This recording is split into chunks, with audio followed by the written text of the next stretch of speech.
So in this video, I'm gonna attempt to try and explain where all the, or at least first of all, I'm gonna try and explain where all the hoses go. I don't want to bore you with the video of when I fasten all of them. So instead, I'm just gonna try to show you how the routing goes. I touched upon this already in previous video, but now most of them are made attached where they're supposed to be. Not all of them, but most of them. Some might be a bit of a repetition here, but anyways. So on this side, left-hand side of the bike, I'm going to start off with this, the oil feed going from more or less the side stand, or close to the side stand. Oil pipe going up in behind this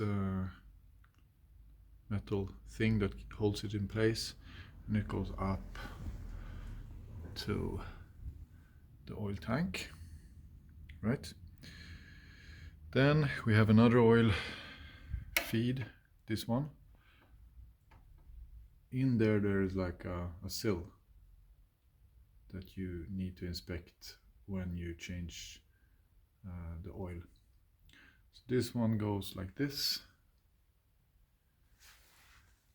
all the way into the engine, and there you can see where it is attached on the other end. We also have some water feeds. This one, this is the water pump where those two hoses are attached to. So one of them goes also just straight in and attaches to the engine. I don't know if you can see the clamp in there. The other one goes this way.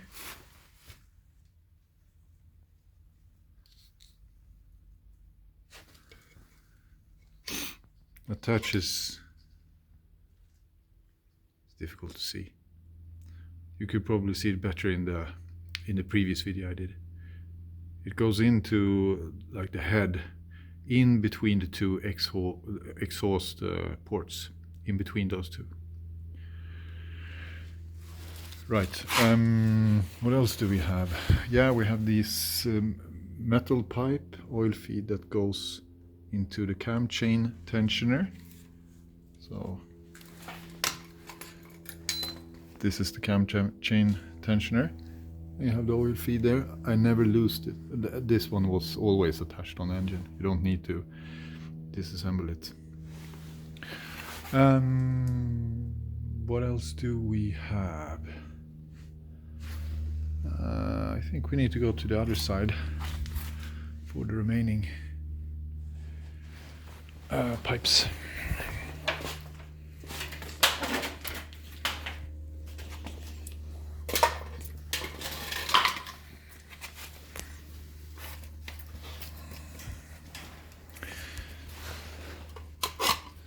So here we have a vent, an oil vent pipe. Goes from here up, also behind this metal placeholder. It goes up over the head of the engine, through the frame, and it comes out to here. This is the one. So that one is going to be attached to this one, which I think is going down to the airbox. Then we have another pipe, this attached to the expansion tank, the water or the coolant expansion tank.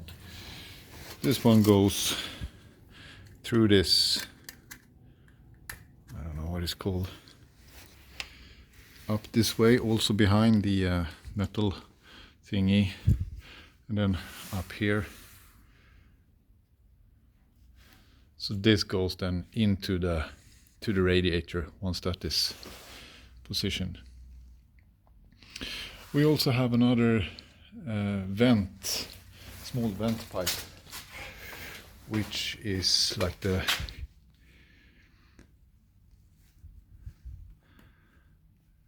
it's not the head, it's the valve cover.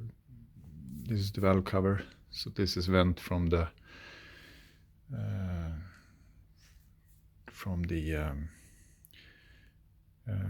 cams, I suppose. And this, I think, goes back up to the oil tank. What I haven't really touched yet is this one. You can see this is for the water pipe coming from the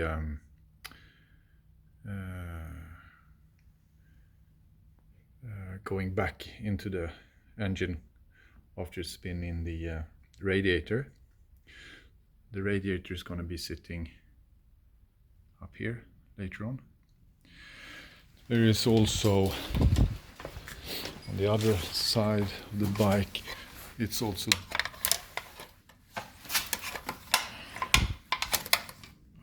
this one. So this is from the engine to the radiator. And the thermistor is in here as well, which opens and closes like so you have the small kind of small loop of water within the engine, and it opens up to the radiator once the coolant hits a certain temperature. Right, so that is the pipes up to this point, and next up will be wiring. So leads, there are quite a few. I think I am gonna cover all of them, all the ones I can think about anyway, looking through the manual as well. So I'm going to start off on this left side with the side stand. Switch cable goes from here underneath. Hope you can see it. It's routed here, and then on the back side of the engine, and it kind of loops around this swing arm or whatever it's called, and then it goes up behind the frame, pops up here, and attaches to this cable here. So that is the side stand.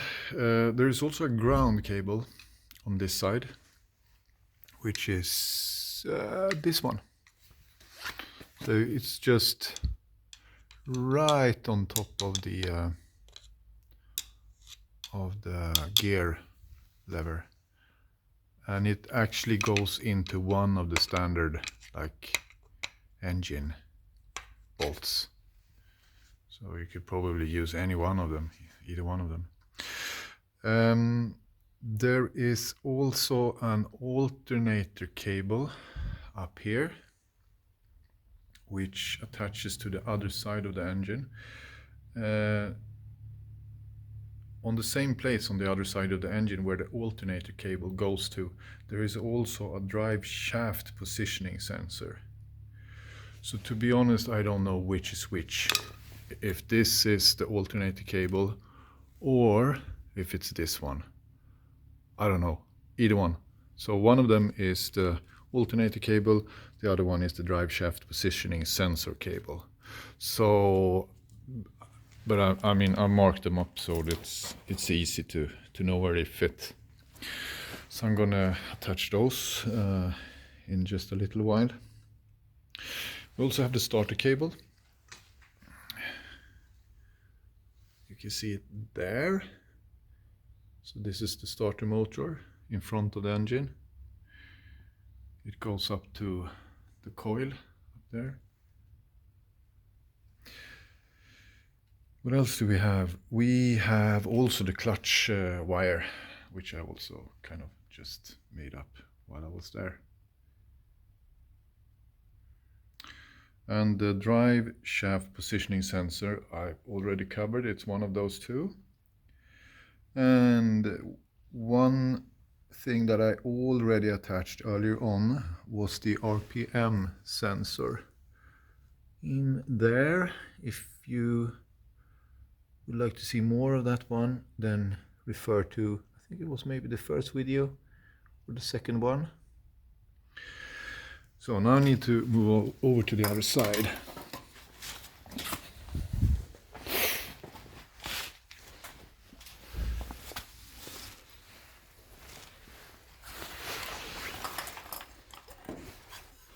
So we have a neutral switch sensor, which is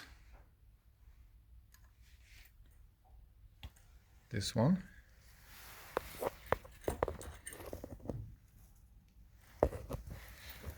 Hope you can see it.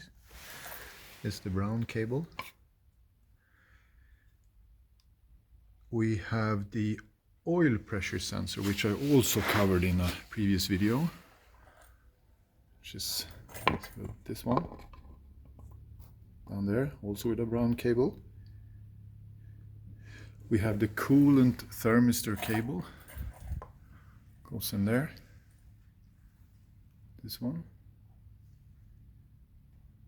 And we have the spark plug. The spark plug I will remove before I try to fire up the engine again. So, but yeah, that's all the cables I've attached so far. There are still some left, but I can only attach them once I get further on with attaching the radiator and other things.